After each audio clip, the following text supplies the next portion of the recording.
आपण गावरान पद्धतीने हरभऱ्याच्या डाळीचं पुरणावळं किंवा वाफेवरचं पिठलं कसं करायचं ते बघणार आहोत। अगदी साधी सोपी रेसिपी आहे। नमस्कार, टेस्ट आणि बेस्ट मध्ये तुम्हा सर्वांचं स्वागत आहे। चला तर आजच्या या रेसिपीला सुरुवात करूया। तर सर्वात आधी आपण आज हे जे पुरणावळं आहे ते वाफवून घ्यायचं आहे। त्याच्यासाठी सर्वात आधी 1 ग्लास पाणी कुकरमध्ये ओतायचं आहे। तर यामध्ये ठेवण्यासाठी मी इथं छोटं डब्याचं टोपण घेतलेलं आहे, ते ठेवते। तुमच्याकडे हवा असेल तर कुकरचं जे स्टँड असतं त्याचा वापर केला तरी चालेल। गॅस एकदम लो फ्लेमवरती ठेवून आपण 5 मिनिटं पाणी उकळायला ठेवणार आहोत। पाणी उकळते तोपर्यंत मी इथं हरभरा डाळ बारीक करून घेणार आहे। तर 1 वाटी हरभरा डाळ आहे, म्हणजे पाव किलो हरभरा डाळ मी रात्रभर भिजायला ठेवली होती, जवळपास 6 ते 7 तास। नंतर स्वच्छ धुवून घेतलेलं आहे। मिक्सरच्या जारमध्ये जेवढं बसेल तेवढं काढून घ्यायचं आहे। जे काही साहित्य लागतं खाली डिस्क्रिप्शन बॉक्समध्ये पण देते, नक्की चेक करा। तर याच्यामध्येच अर्धा चमचा जिरा टाकायचा आहे, अर्धा चमचा मीठ टाकायचं आहे, अगदी थोडीशी चिमूटभर हळद टाकते।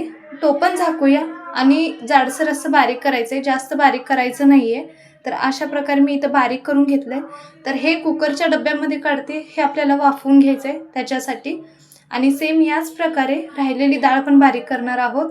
व्हिडिओ जर आवडत असेल तर नक्की चॅनलला सबस्क्राईब करा, जेणेकरून मी जेव्हा पण व्हिडिओ अपलोड करेल लगेचच नोटिफिकेशन मिळून जाईल। तर अशा प्रकारे सर्व डाळ बारीक केलेली आहे, जाडसर अशी सर्व बाजूनी पसरवून घेऊया। आणि आता ही जी डाळ आहे ते आपण वाफवण्यासाठी ठेवणार आहोत। पाणी पण गरम झालंय, कुकरचा डब्बा ठेवायचा आहे, झाकण लावायचं आहे, मीडियम गॅस करून याच्या 3 शिट्ट्या करून घ्यायच्यात। तर या ठिकाणी मी इथं 3 शिट्ट्या केलेल्या आहेत, त्याची वाफ पण गेलेली कुकरची। तर टोपण काढून घेऊया। त्याच्यानंतर यामधला डब्बा काढायचा आहे। हे जे पुरणावळं आहे ना ते पूर्णपणे थंड होऊ द्यायचं आहे। थंड झाल्यानंतर अशा प्रकारे सर्व काढून घ्यायचं आहे, म्हणजे मोकळं करायचं आहे आपल्याला। तर अशा प्रकारे डाळीचं पुरणावळं आपण मोकळं केलं आहे, हे साईडला ठेवून घेऊया।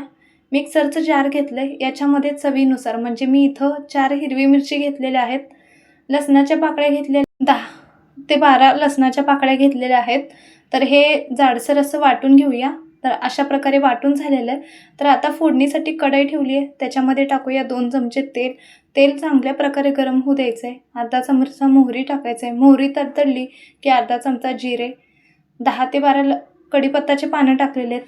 त्याच्यानंतर 3 मीडियम साईजचे कांदे एकदम बारीक चॉप करून घेतलेले आहेत, ते टाकते। हा कांदा जास्त पण आपल्याला लालसर असा करून घ्यायचा नाही, अगदी 1-2 मिनिटं तरी फक्त कलर चेंज होईपर्यंत परतून घ्यायचे।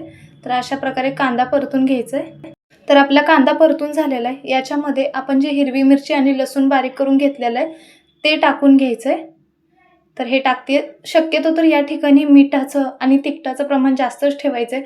जेवढं तिखट आणि मीठ जास्त असेल ना यामध्ये चवीनुसार, याची टेस्ट खूप छान लागते। तर सर्व मिक्स करून घेतलेलं आहे। आता परत एकदा आपण यामध्ये चवीनुसार मीठ टाकणार आहोत, अर्धा चमचा। अर्धा चमचाला पण थोडंसं कमी हळदीचा वापर केलेला आहे। मिक्स करून घेऊया आणि आपण जी डाळ बारीक करून घेतलेली आहे ती डाळ टाकायची यामध्ये।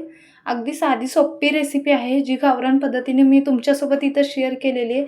भाकरीसोबत, चपातीसोबत ही जे पुरणावळं आहे ना ते खूप छान लागतं, एकदा नक्की ट्राय करून बघा। तर सर्व मिक्स करून घेऊया, गॅस लो फ्लेमवरतीच ठेवायचं आहे। त्याच्यानंतर यामध्ये अर्धा वाटी कोथिंबीर बारीक चिरून टाकलेली आहे। तर कोथिंबीर टाकल्यानंतर याच्यावरती प्लेट झाकायचं आहे, 4 ते 5 मिनिटं एकदम लो फ्लेमवरती हे पुरणावळं शिजवून घ्यायचं आहे वाफेवरती। तर अशा प्रकारे आपले पुरणावळं तयार आहे। गॅस बंद केलेला आहे, सर्व मिक्स करून घेऊया। बघू शकता कलर वगैरे असं पूर्ण सुटसुटीत, आणि जेवढं मोकळं होईल ना तेवढं हे चवीला छान लागतं।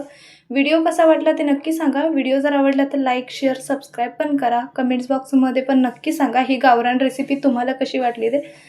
वरून कोथिंबीर टाकूया। व्हिडिओ पाहिल्याबद्दल धन्यवाद।